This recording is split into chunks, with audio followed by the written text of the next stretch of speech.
이 아침에도 하나님께서 우리에게 주시는 크고 놀라운 은혜가 우리 가운데 함께하기를 주님의 이름으로 축복합니다. 사무엘상 15장 말씀을 통해서 우리는 사울을 버리신 하나님의 일을 봅니다.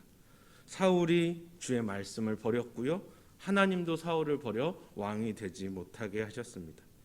사울이 왕 되는 것은 전적으로 이스라엘 백성의 악한 요구에 따른 것이었죠. 하나님께서는 이런 이스라엘 백성들의 요구를 들어주셨지만 이방 나라들의 왕처럼 섬기는 것이 아니라, 그들처럼 권력을 휘두르는 것이 아니라 하나님의 약속 안에서의 왕으로 그 왕을 허락하시고 세워주셨습니다. 그러면 따라서 세워진 왕 사울은 어떻게 나라를 통치해야 됐나요? 자기 뜻대로, 자기 마음대로, 자기 생각대로 하는 것이 아니라 오직 하나님의 말씀에 순종하여 통치해야 됐습니다. 하지만 우리는 말씀을 통해서 보죠. 여호와의 말씀보다 백성들의 눈치를 봅니다. 자기 욕심을 따라 행하는 사울의 모습을 봅니다. 그 결과 사울 왕은 하나님으로부터 버림을 받게 되었습니다. 사무엘상 13장 14절, 어제도 같이 읽었던 본문인데요. 지금은 당신의 나라가 길지 못할 것이라 사무엘이 말씀합니다. 여호와께서는 왕에게 명령하신 바를 왕이 지키지 아니하였으므로 여호와께서 그의 마음에 맞는 사람을 구하여 그를 백성의 지도자로 삼으실 겁니다. 사무엘 선지자의 책망이 나옵니다.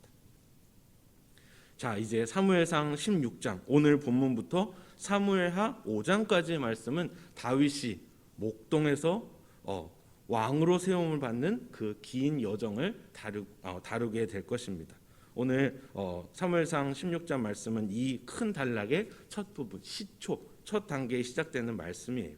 하나님께서 사무엘을 통하여 이새의 아들 다윗에게 기름을 붓는 사건을 우리 함께 보게 될 것입니다. 오늘 본문 1절부터 2절, 3절까지 볼까요? 사무엘이 이제 사울로 인해서 슬퍼하고 있는 가운데에 하나님께서 말씀하시는 부분입니다. 사무엘상 15장 11절을 먼저 보면은 여호와께서 하나님의 말씀에 불순종한 사울을 왕 삼은 것을 내가 후회한다. 하나님이 그와 같이 말씀하세요. 하나님의 성품과 맞지 않는 것 같습니다. 내가 그 사람을 세운 것을 후회한다. 그때 사무엘은 어떻게 하나요? 그 말씀을 듣고서 사울을 위해 밤새워 기도합니다.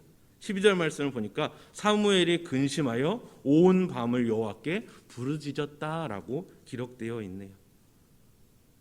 사울은 회개하지도 않고 자신의 명예를 위해서 기념비를 세우는 모습까지, 그러한 죄악까지 범하게 됩니다. 어떻게 되나요? 계속 제가 반복해서 말하지만 하나님이 그를 왕에서 패하셨습니다. 그를 버리셨습니다.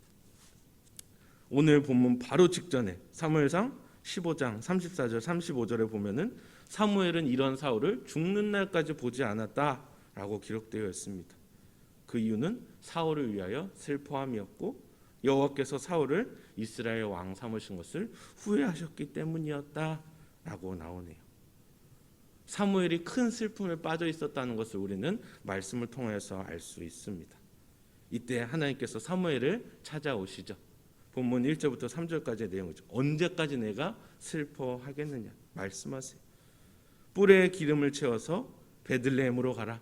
이새의 아들 중에 내가 한 사람을 왕으로 택하였다. 그에게 기름을 부으라 명령하십니다.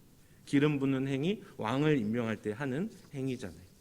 사무엘은 주님의 명령에 기쁘게 반응하여서 하나님이 다시 우리에게 구원의 그 손길을 뻗치시는구나 기뻐서 단걸음 그 걸음으로 나아갈 것 같은데 생각보다 그렇지 않죠. 2절에 그의 반응, 주님 내가 어떻게 갈 수 있겠습니까? 지금 왕인 사울이 들으면은 나를 죽일 겁니다. 왕이 있는 이 이스라엘 새로운 나라 가운데에서 또 새로운 왕을 세우러 사무엘이 이동을 한다니, 새로 세워지는 왕뿐만 아니라 기름을 부어서 세운 그 사무엘도 반역자로 몰려 죽게 되는 상황도 나올 수 있는 것이죠. 하지만 하나님께서는 사무엘에게 계속하여서 명령하십니다. 2절에 암송아지를 끌고 와서 여호와께 제사를 드리려 왔다. 그렇게 하라. 그리고 그 제사에 이새를 청하라고 합니다. 그러면 여호와께서 내게 행할 일을 알려주시겠다고 말씀하시는 거죠.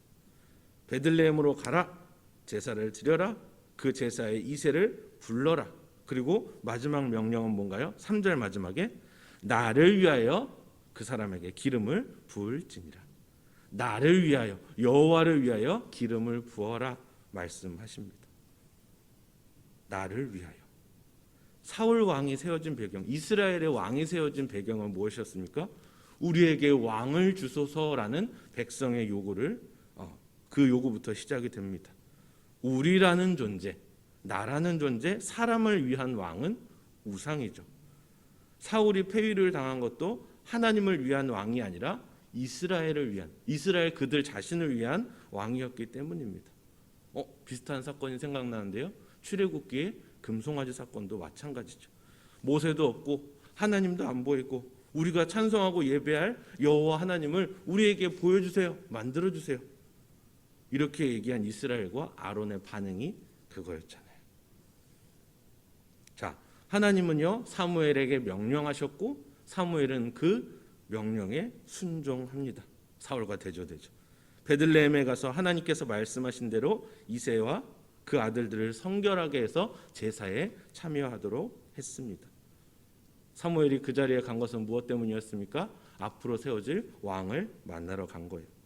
불순종하고 하나님을 거부한 왕 사울을 대신할 새로운 왕을, 하나님이 점찍어 놓으시고 하나님의 마음에 합한 이스라엘의 왕이 될 자를 만나러 간 것입니다. 우리 6절 말씀 볼까요?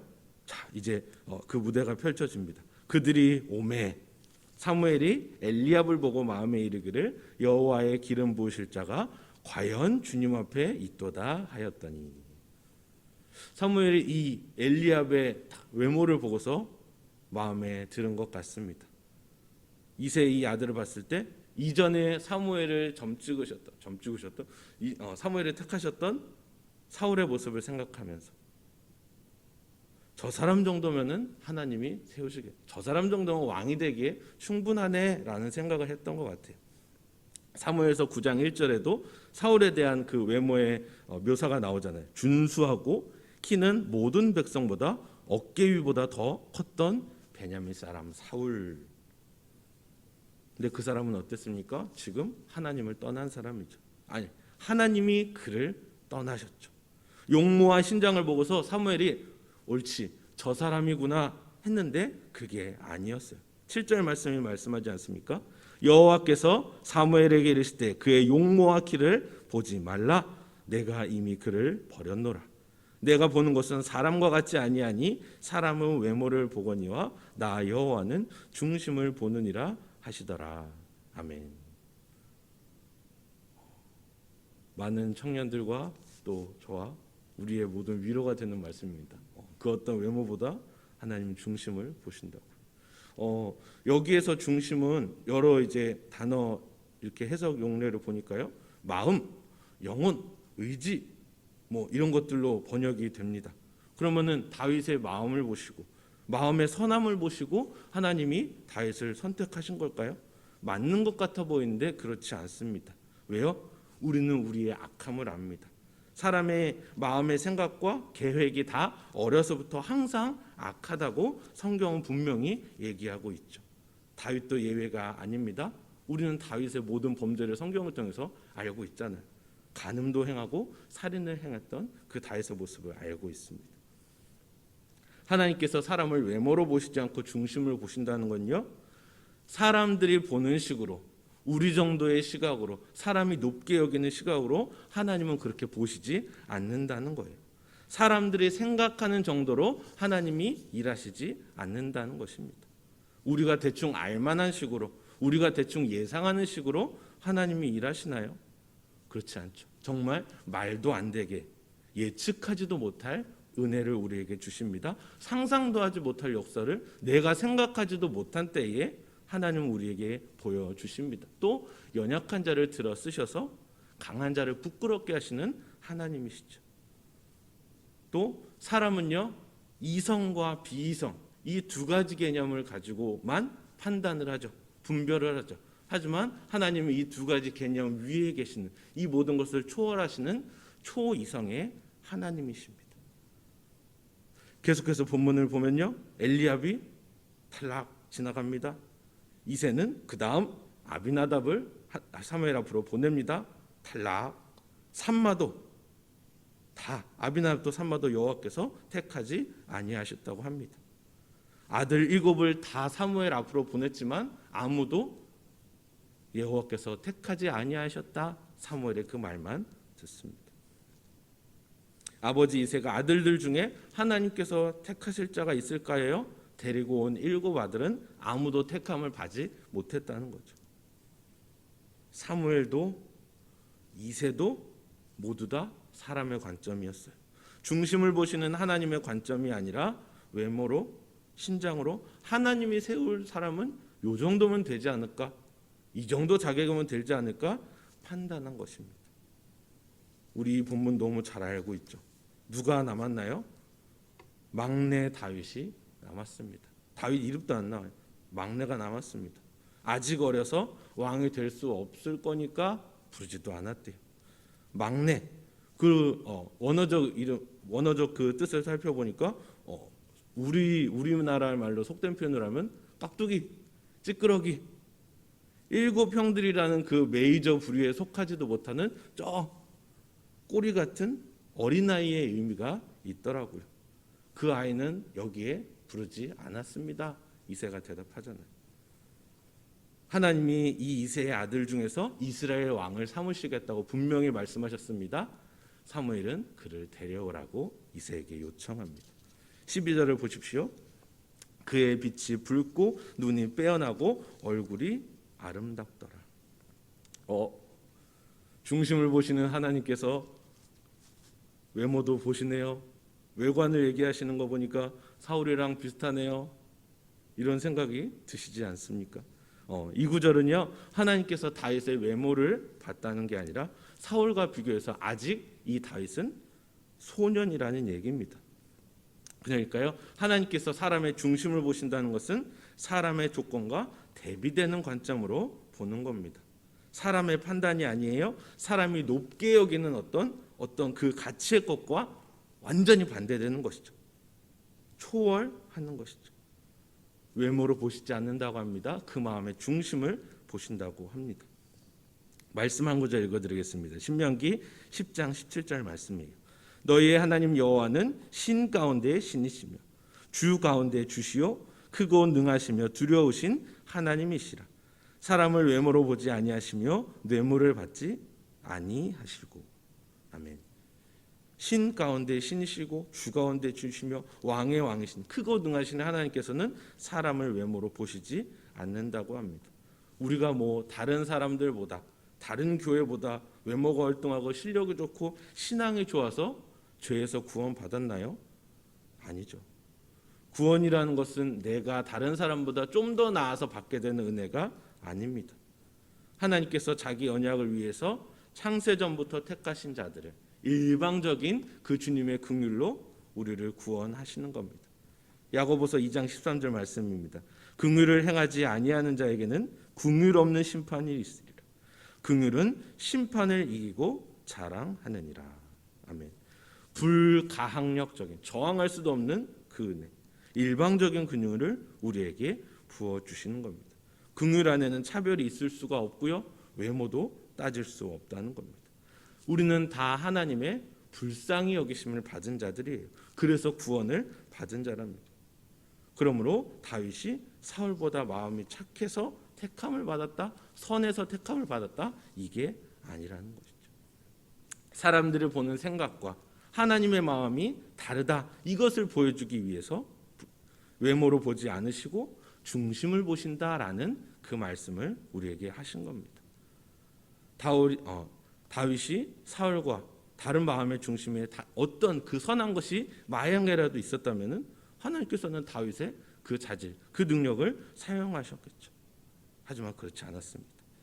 사무엘이 다윗에게 기름을 부음으로 이날 이후로 다윗이 여호와의 영에게 크게 감동되었다고 이야기합니다. 다윗이 여호와의 영에게 크게 감동되니라. 자, 이제 왕이 될 다윗에게 하나님이 기름을 부으십니다. 다윗의 마음의 중심을 보시고 기뻐하시는 하나님은요, 다윗의 왕조가 영원할 것이라는 그 언약을 후에 허락하십니다. 다윗 언약.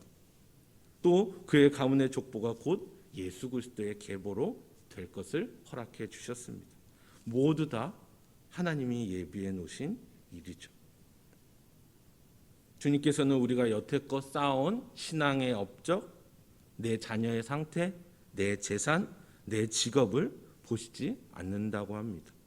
외모, 보이는 것으로 사람을 평가하지 않는다고 말씀하십니다. 역시 우리 하나님. 역시 감동이 되네. 어떠십니까? 안심이 되십니까? 저는 이 말씀이 오히려 더 제 마음에 긴장이 되기도 합니다. 왜요? 그 마음의 중심을 보신다고 했잖아요. 그 말은 곧 내 마음에 누가 계신지를 하나님이 그것만 보신다는 거잖아요. 우리는 그렇지 못한 때가 너무 많기 때문입니다. 외모를 보시는 게 아니라 우리의 중심에 너희를 구원한 예수 그리스도가 있느냐, 주님께서 말씀하시는 거죠. 성령으로 역사하시는 예수님이 내 마음에 계신가 보시는 겁니다. 여러분, 그 질문을 하고 또 그 주님의 조건 없는 사랑, 그 긍휼을 구하는 이 아침이 되기를 소망합니다. 주님, 내 안에 거하여 주시옵소서. 내 마음의 중심에 자리하시고 내 마음을 예수 그리스도로 가득 차게 하여 주시옵소서. 이렇게 기도하는 이 아침이 되었으면 좋겠습니다. 우리 안에 예수님께서 계신다면은 우리도 마찬가지로 다른 사람을 볼 때에 외모로 판단하지 않겠죠. 그 사람의 중심을 보게 되겠죠. 우리는 바로 예수님 닮아가는 사람들이기 때문에 그렇게 될 수 있을 것입니다. 세상의 가치와 세상의 판단이 아닌 마음을 중심을 보시는 하나님의 가치, 하나님의 판단을 신뢰하는 우리가 되어야 하겠습니다. 주님을 모시는 우리의 마음의 성전이 되게 하여 주시옵소서. 우리 마음의 중심에 예수님을 모시고 살아가는, 하나님의 기준으로 살아가는 우리가 되게 하여 주시옵소서. 하나님의 크신과 위엄을 목도하는 자들이 되게 하여 주시옵소서. 함께 기도하겠습니다.